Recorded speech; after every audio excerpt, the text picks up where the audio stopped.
안녕하십니까. 월간조선 권세진 기자입니다. 국민의힘 대선 주자였던 윤희숙 의원이 의원직 사퇴를 선언했습니다. 국민권익위원회 조사에서 아버지의 농지법 위반 사실이 이제 밝혀지면서 국민의힘 부동산 투기 의혹 12명 국회의원 명단이 나왔죠. 거기에 들어갔는데요. 윤 의원은 권익위 조사 목적이 무엇인지 모르겠다, 의심된다, 이렇게 얘기하면서 의원직 사퇴하고 대선 후보 입후보도 하지 않겠다, 그만두겠다, 이렇게 선언을 했습니다. 이준석 당대표가 눈물까지 흘리면서 막 말렸는데 윤 의원은 뜻을 꺾지 않았는데요. 야권에서는 이제 칭송이 이어집니다. 책임 있는 정치의 본보기를 보여줬다. 격려가 쏟아지고 있죠. 그리고 여권에서는 이제 반대입니다. 보여주기식 사퇴 쇼다. 투기해놓고 무슨 소리냐. 이런 비난이 쏟아지고 있죠. 이유야 어쨌든 양쪽의 논쟁이야 어쨌든 윤희숙 의원의 사퇴. 정치권에 가져올 영향이 좀 적지 않습니다. 여러 가지 있는데요. 일단 윤 의원 사퇴 선언 이후에 여야 공방, 아까 말씀드린 그런 사퇴쇼 아니냐, 그리고 책임 있는 정치 공방이 계속되면서 이 권익위의 조사 결과가 예상외로 좀 이슈가 되고 있습니다. 이 전에 이제 민주당도 12명이 있었는데 탈당 결국 안 했죠. 이 더불어민주당 권익위 조사 똑같이 했을 때 투기 의혹을 받은 의원이 12명 나왔습니다. 공교롭게도 똑같은 숫자입니다. 그래서 민주당은 이제 송영길 대표가 비례대표는 제명을 했죠. 제명하면 의원직은 유지를 할 수가 있으니까 탈당을 하면은 이제 의원직이 상실이 되고요. 그리고 나머지 지역구 의원에게는 탈당 권고를 했습니다. 그랬는데 그 지역구 의원 중 탈당한 사람 한 명도 없습니다. 자기는 아무 투기도 아니고 잘못이 없다. 이렇게 하면서 계속 이제 탈당은 어차피 권고니까 유야무야 하면서 이제 뭉개고 있었던 겁니다. 그러다 보니까 이번에 국민의힘도 똑같은 12명, 국민의힘도 유야무야 되는 것 아니냐, 이런 얘기가 계속 나왔죠. 또 당내에서 조사를 통해서 6명은 사실 큰 잘못이 없다, 6명은 탈당 권고한다, 이렇게 얘기가 됐는데요. 그래서 이게 대충 넘어가는 것 아니냐 싶었는데 윤희숙 의원이 사퇴라는 초강수를 두고 나온 겁니다. 국회의원쯤 된 지 그렇게 오래되지도 않았는데 그만하겠다, 필요 없다, 이렇게 나온 거죠. 이렇게 하다 보니 부동산 투기 문제 얼마나 큰 것이든 작은 것이든 간에 여야 대선 레이스를 지금 다 앞두고 있으니까 굉장히 이슈가 될 것으로 보입니다. 그래서 제가 이제 윤희숙 의원 사퇴, 이게 왜 이렇게 커졌나, 큰 사건인가, 정치권이 여기에 대해서 좀 관심을 두고 좀 변화가 있는 세 가지가 일단 있습니다. 첫 번째는 여야 대립 속에서 윤희숙 의원이 무사히 내가 사퇴하고 싶다고 할 수 있느냐, 이게 정치적 시각이 들어가는 것 아니냐, 이런 문제입니다. 지금 지역구 국회의원은 자신이 의원직을 사퇴하겠다고 해서 그냥 사퇴가 되는 것이 아니고요. 국회 본회의에서 이제 의결을 거쳐야 됩니다. 제적 과반수의 찬성, 해임해도 되겠다, 이게 돼야 되는데 현재 더불어민주당 그리고 여권 의석수가 180석이 넘죠. 당연히 3분의 2가 넘기 때문에 그냥 사퇴시키려고 하면 되는 겁니다.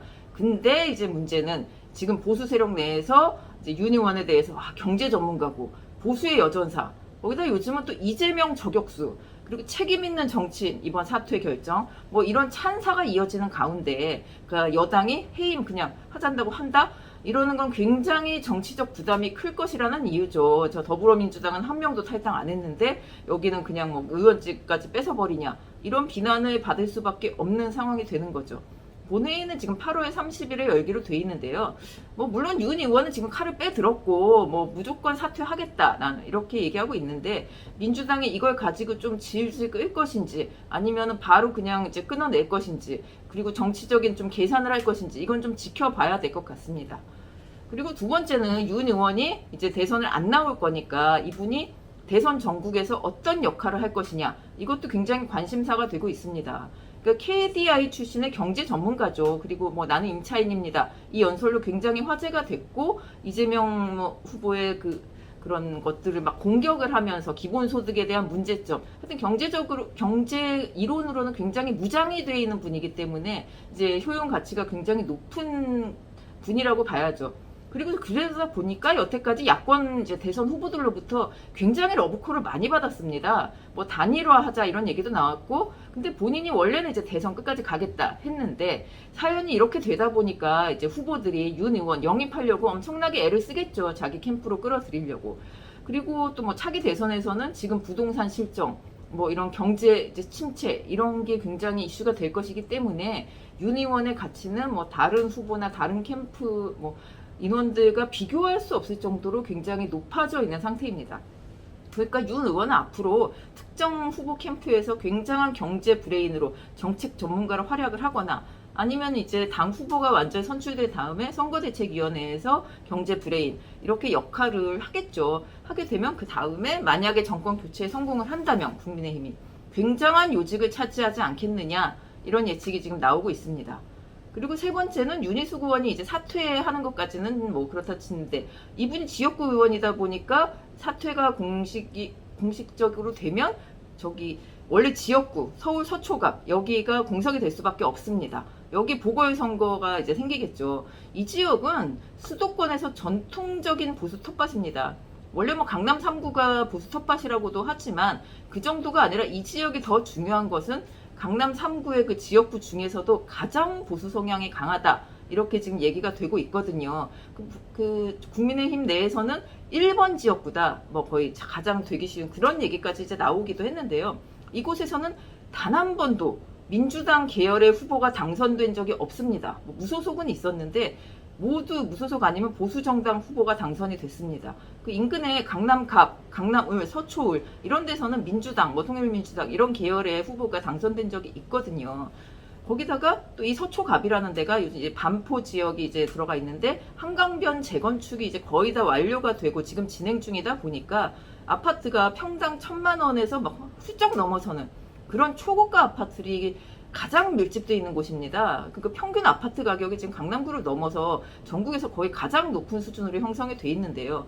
거기다가 지금 25개, 서울의 25개 구 중에 유일하게 서초는 국민의힘 보수정당 구청장에 있는 곳이죠. 그러다 보니까 작년 총선에서도 이제 윤희숙 의원 정말 정치 신인이었음에도 불구하고 득표율 62%가 넘어섰습니다. 거의 영남 지역 득표율하고 거의 비슷한 수준이었는데요. 그러니까 이 말은 보수정당의 공천만 받으면 당선은 확실하다는 겁니다.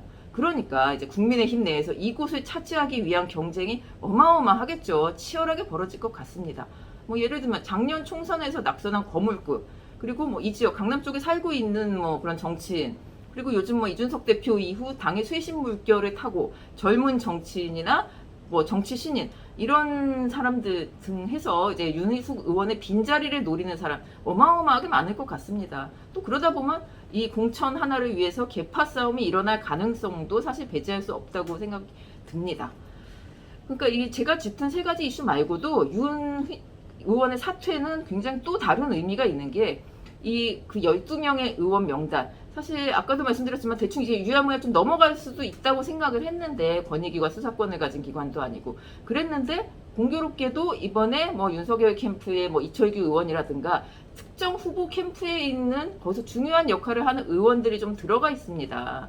이렇게 하다 보니 뭐 그 의원들 몸을 사릴 수밖에 없게 된 거죠. 그러니까 후보들 입장에서는 캠프가 약간의 손발이 묶이기도 하고 좀 자중을 해야 되는 이런 분위기가 돼버린 겁니다. 뭐 사실 큰 투기가 아닐 수도 있는데 얼마 전에 이제 SH공사 사장으로 내정됐던 김연아 전 의원 어떻게 됐습니까? 바로 뭐 사퇴를 다주택 논란으로 사퇴를 할 수밖에 없는 처지가 됐죠. 지금 요번에 이 12명 의원들도 윤희숙 의원의 사퇴와 함께 좀 더 이렇게 이슈가 커지면서 뭐 좀 제약을 받게 되고 어떻게든 좀 뭐 행동을 취해야 될 것 같은 상황이 돼버렸습니다. 뭐 부동산 투기는 지금 대선을 앞두고 이슈가 될 수밖에 없죠. 근데 사실 이 의원들 입장에서는 뭐 억울한 점이 좀 있을지 몰라도 윤희숙 의원의 이런 사퇴라는 그 이슈화로 인해서 그 국민의힘이 부동산 투기를 좀 뿌리 뽑고 갈 수 있는 기회도 되지 않는가 이분들이 좀 용단을 내려준다면 뭐 이런 생각이 드는 것도 사실입니다. 부동산 투기 의혹 정치인에게 우리나라 국민들이 정말 좀 용서하기 어렵고 정말 불만을 갖게 되는 이유일 수밖에 없죠. 어쨌든 윤희숙 의원이 쏘아올린 이 공이 정치권에 어떤 변화를 가져올 것인지 좀 기대해 보겠습니다. 오늘 이야기 여기까지입니다. 감사합니다.